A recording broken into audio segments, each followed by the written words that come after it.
Lari,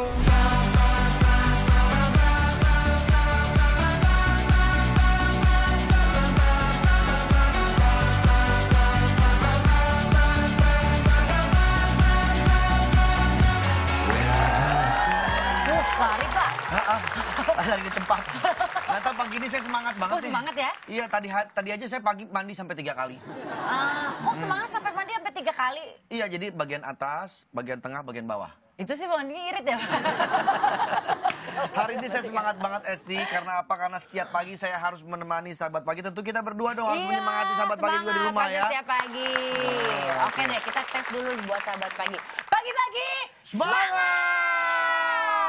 Wah, Pace juga udah semangat. Semangat deh ya. Iya. Ada lagi sibuk nyiapin anak berangkat sekolah yang Iya. masih kecil kan biasanya bangun apa? Betul. Berangkatnya ada yang jam 8. Sampai bikin sarapan atau mungkin bikin sarapan buat suami, buat pasangan, ya kan, buat orang tua sambil menonton acara ini. Siapa tahu ada manfaat dari sini yang bisa diambil untuk Anda. Betul sekali. Apalagi di segmen awal kita akan membahas sesuatu yang update. Iya. Ya, ini adalah segmen update.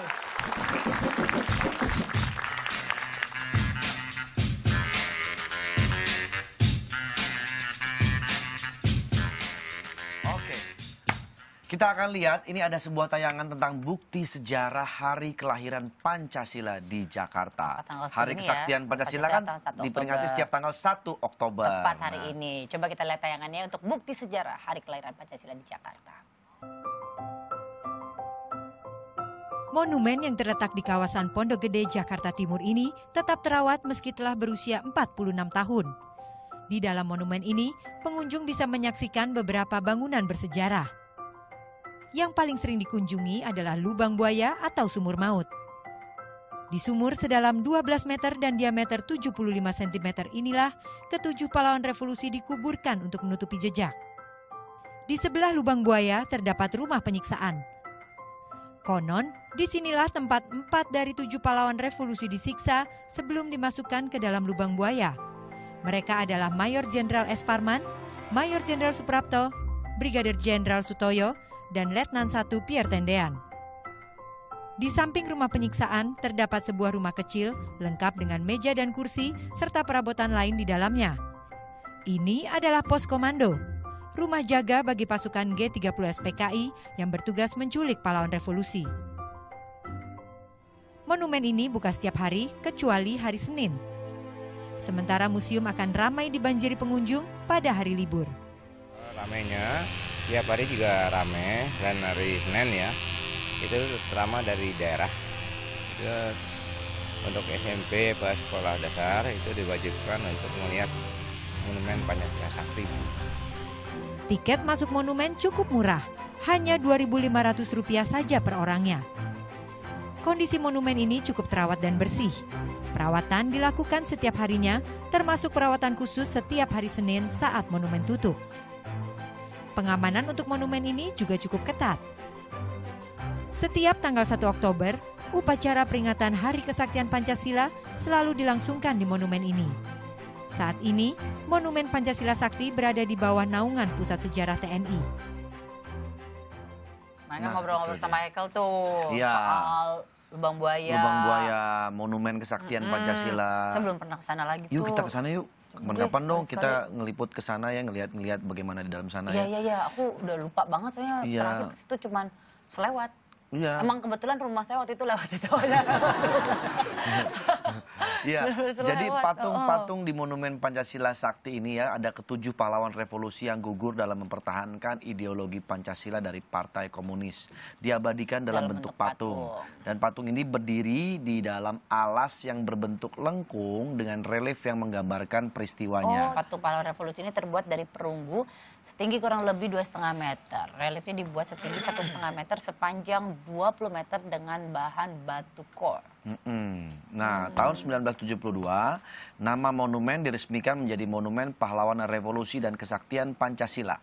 Biasanya setiap tanggal 1 Oktober, Presiden beserta para menteri melakukan upacara di kawasan Monumen Pancasila Sakti ini dengan peserta upacara pelajar. Itu perlu juga kita datang ke sana, kita lihat-lihat. Mungkin ngajak anak-anak juga boleh kan, supaya tahu sejarah-sejarah nasional. Saya suka sih kalau ke museum-museum gitu atau ke tempat-tempat yang ada nilai sejarahnya. Karena kita ngebayangin kan, kita jadi kebayangin pada waktu itu kejadiannya seperti apa kan, terbayang semua di situ. Ya. Oke, update selanjutnya ini masih soal asap. Aduh, ini saya sangat prihatin sekali nih. Aduh, kapan dong ini bisa cepat selesai ya? Mudah-mudahan segera pemerintah bisa mengambil tindakan yang signifikan ya. Kabut asap Kita ini berharap ini turun hujan deras deh ya di kawasan sana biar. Yang pasti kabut asap ini kembali menyelimuti daerah Pekanbaru dan kini semakin parah dan tebal. Banget. Jarak pandangnya itu sampai di bawah 200 meter. Aduh, meski kabut asap tebal dan jarak pandang semakin menurun, tapi tidak ada titik panas yang terpantau. Jadi selain mengganggu aktivitas sehari-hari, aktivitas penerbangan di Bandara Sultan Syarif Kasim Pekanbaru jadi lumpuh total. Karena kan memang jarak pandangnya sungguh dekat sekali. Nah, maskapai membatalkan penerbangan yang harusnya melakukan penerbangan sebanyak 36 penerbangan. Jadi ribuan penumpang terpaksa terlantar ya jadinya ya. Bingung mau pergi keluar kota menggunakan pesawat jadi nggak bisa ya. Iya, jadi selain memang mengganggu aktivitas juga korban juga sudah mulai banyak yang berjatuhan. Korban ISPA, anak-anak juga semakin bertambah. Nah, ini nih yang kita prihatin ya. Ya. Jadi aktivitas belajar anak itu juga jadi terganggu. Kemudian sekolah di sana juga banyak yang diliburkan. Padahal sebelumnya telah diliburkan selama 2 minggu dan sekarang harus libur lagi selama seminggu.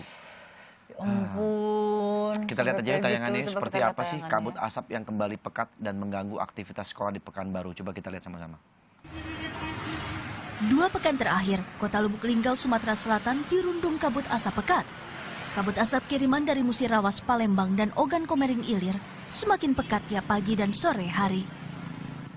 Arah angin saat membawa asap kebakaran lahan dan hutan ke arah barat Bukit Barisan, melintasi Kota Lubuk Linggau, Pagar Alam, dan 4 Lawang. Data dari satelit Aquatera Modis hari Sabtu kemarin, jumlah titik api di Sumatera Selatan berjumlah 68 titik. Turun dibandingkan hari Jumat yang berjumlah 1.585 titik api. Sementara di Riau, aktivitas belajar mengajar Sabtu pagi terpaksa dibubarkan akibat kabut asap. Kabut asap sudah memasuki ruangan kelas hingga menyebabkan anak-anak sesak napas.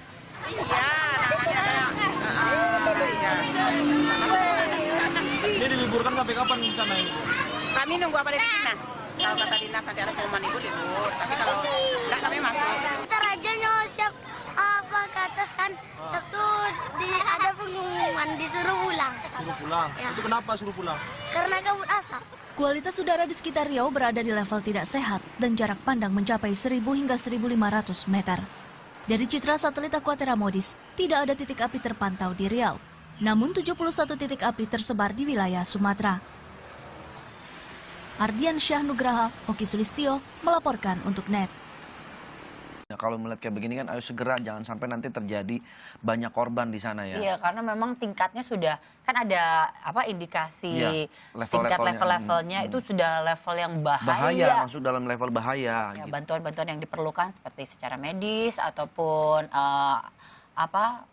suplai-suplai logistik yang bisa disalurkan ke sana. Nanti coba cek ya di timeline ada. Iya.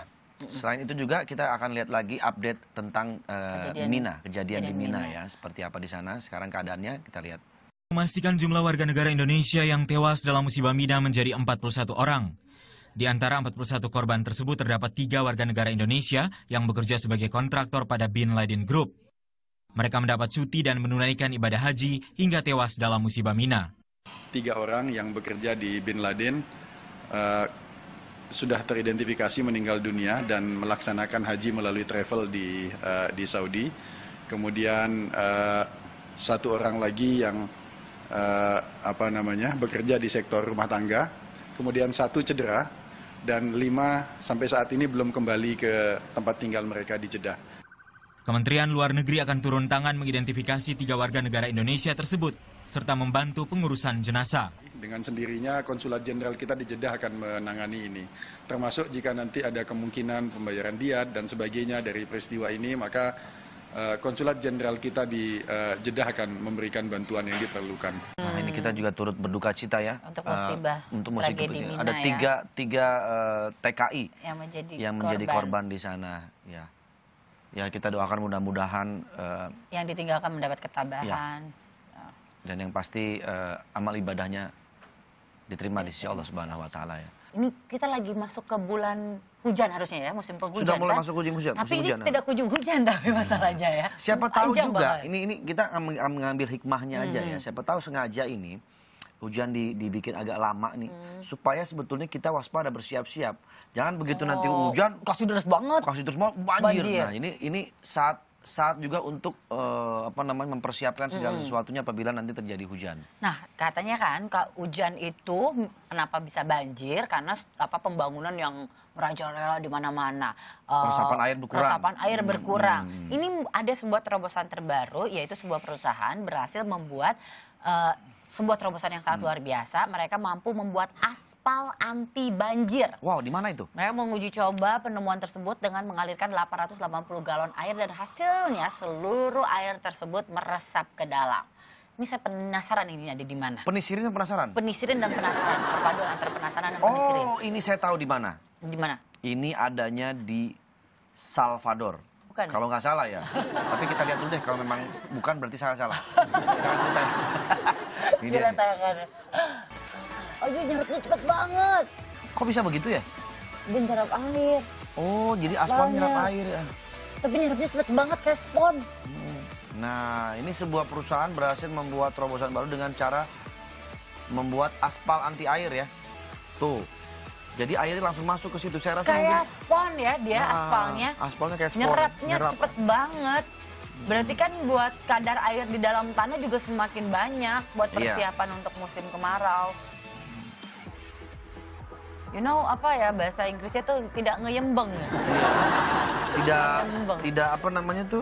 Tidak nampung lah gitu, tidak ngembang. Kita ngembang, tidak ngeyembeng, tidak kecembiring kan jadinya. Waduh. Oh iya tuh. Nah kalau di tempat cuci mobil kan sistem kayak gini tuh pakai konblok kan.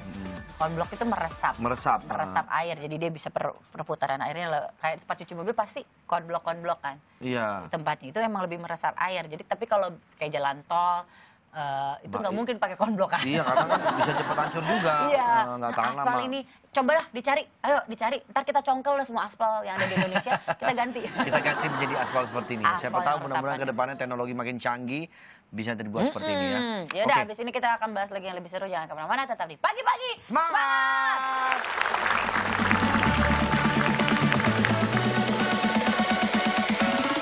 Beautiful.